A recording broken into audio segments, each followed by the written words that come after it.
अगर हम थोड़ी देर के लिए मान भी ले कि नहीं राम था जी। तो राम में कोई अच्छाई नहीं है। उसका मैं 2-3 उदाहरण बताता हूँ। हम कह रहे हैं लेकिन लोग तो उन्हें पुरुषोत्तम बताते हैं। वही मैं कह रहा हूँ, पुरुषोत्तम राम नहीं है, पुरुषोत्तम जो है वो रावण है।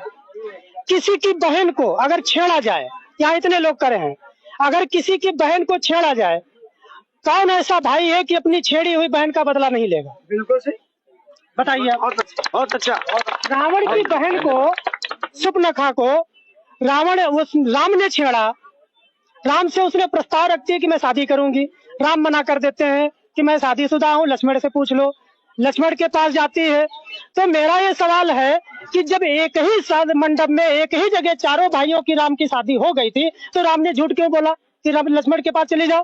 वो मना कर देते कि नहीं, मेरे चारों भाइयों की शादी हो गई, मैं शादी नहीं करूंगा, बात खत्म हो जाती। झूठ बोला पहली बात। तो झूठा आदमी पुरुषोत्तम नहीं हो सकता है, ठीक, पहली बात। दूसरी बात, सीता जो है वो सीता अगर मान ले रावण ले गया, तो रावण नहीं ले गया, सीता खुद चल के गई रावण के पास। क्यों? ये तो अजीब बात हो गई। बिल्कुल अजीब बात है। रामायण को पढ़िए, उसी धनुष जो स्वयंवर जो रचा गया, जो जनक ने बुलाया था स्वयंवर, उस स्वयंवर में देश विदेश के सभी राजा आए थे, रावण भी गए थे। तो रावण उस स्वयंवर में शर्त जो धनुष को उठाएगा, उसकी डोरी खींचेगा, उसके साथ सीता का विवाह होगा। कोई भी राजा उस धनुष को उठा नहीं पाया, रावण भी नहीं उठा पाया था, ठीक है।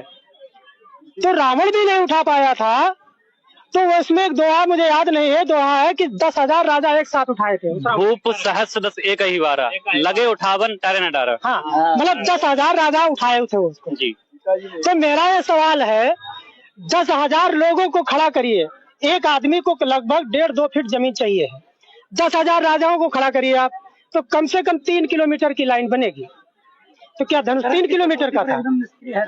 3 किलोमीटर का धनुष था, इसीलिए इसको काल्पनिक मानते हैं। दूसरी से 3 किलोमीटर का नहीं हो सकता है। हम थोड़ा छोटा कर ले, 5,000 उधर से खड़े कर ले, 5,000 इधर खड़ा कर, तब भी 1.5 किलोमीटर का बनता है। हम थोड़ी और कल्पना करें, मान लो 10,000 राजा उठा लेते, मान लो थोड़ी देर कल्पना करें, 10,000 राजा उठा लेते, सीता की शादी किसके साथ होती? हमें बताओ, सीता की शादी किसके साथ होती? ठीक, चलो नहीं उठा पाया, कोई बात नहीं। तो मेरा ये सवाल है, सीता रावण को कैसे उठा लेगा? आपका सवाल है सीता रावण को। तो मेरा ये कहना है कि जिस धनुष को 10,000 राजा नहीं उठा पाए, उस धनुष को अकेले सीता उठा लेती थी। जिस धनुष को रावण नहीं उठा पाया, उस धनुष को अकेले सीता उठा लेती। लेकिन वो सीता माता थी ना, उन्हें वरदान था, उनके अंदर शक्ति थी। तो रावण कमजोर हो गया। भाई साहब, सवाल पूरा हो जाने दीजिए। जो रावण जो कमजोर था, सीता बलशाली थी, तो बलशाली को रावण कमजोर रावण उठा कैसे ले गया? हम कह रहे आज आजमा लो, कोई महिला ताकतवर हो, किसी छेड़ को दिखाए कोई आदमी, अगर कमजोर पुरुष है छेड़ सकता है? ताकतवर महिला, बहुत सी ऐसी महिला मैंने घटना देखी अपने पति को मारती जो कमजोर है, ठीक है। तो मेरा कहने मतलब कमजोर रावण वो जो बलशाली सीता को उठा कैसे ले गया? मेरा सवाल ये है। तो नहीं उठा